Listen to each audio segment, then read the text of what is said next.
Well, hello everyone. Good morning and welcome to Summer Torpids 2021. My name is Fergus Mainland, host of the End of the Island podcast, and for this first shift, we're bringing you the broadcast of Summer Torpids 2021. I'm delighted to be joined by Adam Ferris. Adam, do you just want to run us through the ins and outs of Torpids and how it might differ from some of the various bumps races across the country?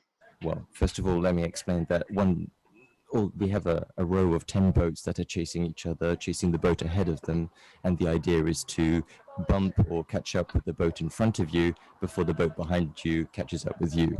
The difference with Torpids is that once you have bumped the boat ahead of you, you can then clear the racing line and stop. And if you have been bumped, then you continue to row further until you can either catch up with someone or you get to the end of the course.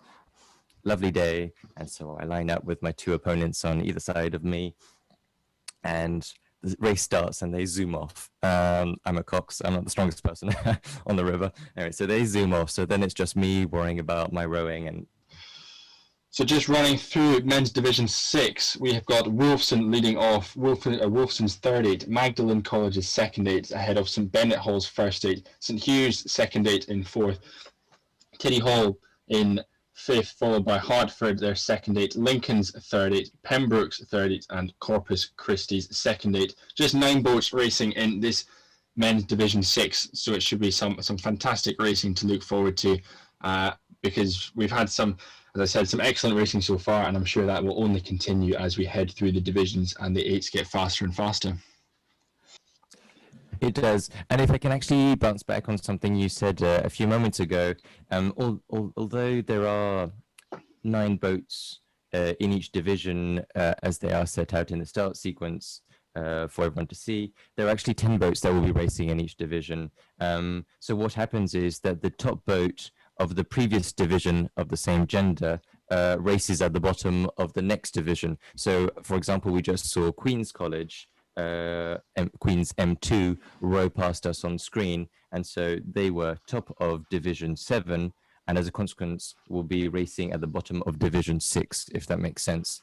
So they get a chance to actually go up quite a few positions if they manage to bump, for example, Corpus Christi M2 in front of them. So they won't have not only have gone up a few rankings within their division, but actually managed to go up a whole division into Division 6. Just heard a cannon, by the way. Well, I reckon, given that it's about 12:54, I was going to say 12:54, it could be the minute cannon, but as we've got crews just starting to get lined up, it could be the 5, or, as we already mentioned, it could be this blind panic trying to get these crews lined up with about 60, 70 seconds to go until the start. But as Adam has said, we reckon we're pretty close to the 1 minute gun going off. Oh, and there goes a cannon. And they haven't gone off, so it's not the start. It must be the 1 minute gun. You can see the smoke at the back of the screen. Oh, yeah, I've got confirmation. It's the 1 minute cannon. And you can see, the boats are being pushed down now by the pole people.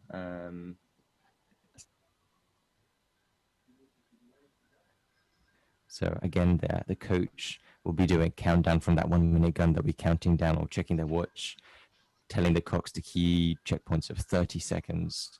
And then 20 seconds, and then 15, and then when they get to 10 seconds, they generally go quiet because the cannon doesn't necessarily go off at exactly 0 seconds. And here they are. They go off right now, in fact. Fantastic. Looks to be a clean start from all crews in this men's division 6 of Summer Torpids 2021.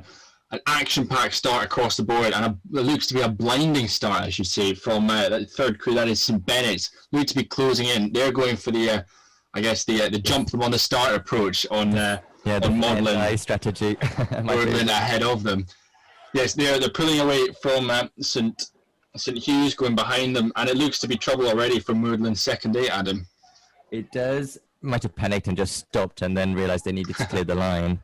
And here we have, let's see who that is. That's Pembroke chasing Lincoln.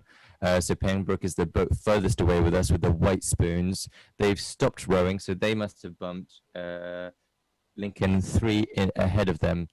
Just a couple of 100 meters to hang on, lads, and you'll be home safe and sound.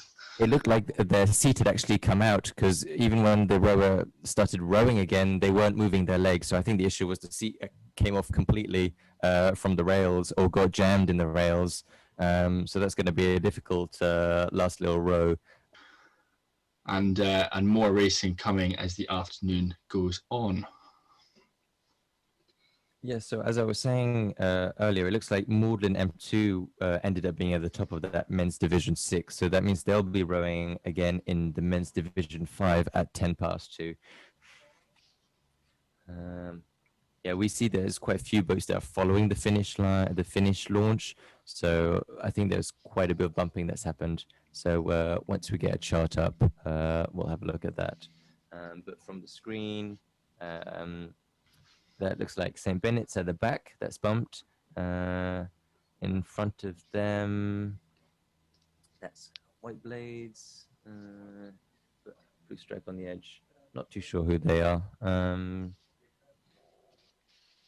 And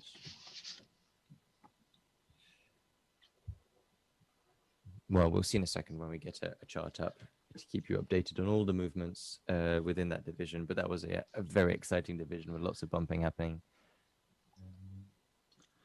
Yeah, I was going to say, it looks like it's Pembroke that we've got on screen just paddling down. It is, yes. I think you're right with the exactly. So normally on the other side, they'll have a little pink stripe on the edge of the spoon.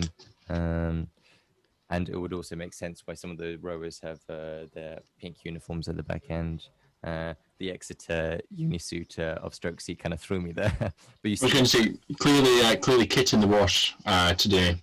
So sadly had to find something else to wear. Yeah, and you can see a PMB on the boat there, which is definitely Pembroke. But there we can see now the results of men's division 6, which we have just had. Yeah, another good performance there from Pembroke as well. They're rising 2, and the rest of them just staying where they are. The likes of St Hughes, Teddy Hall as well. They're staying there.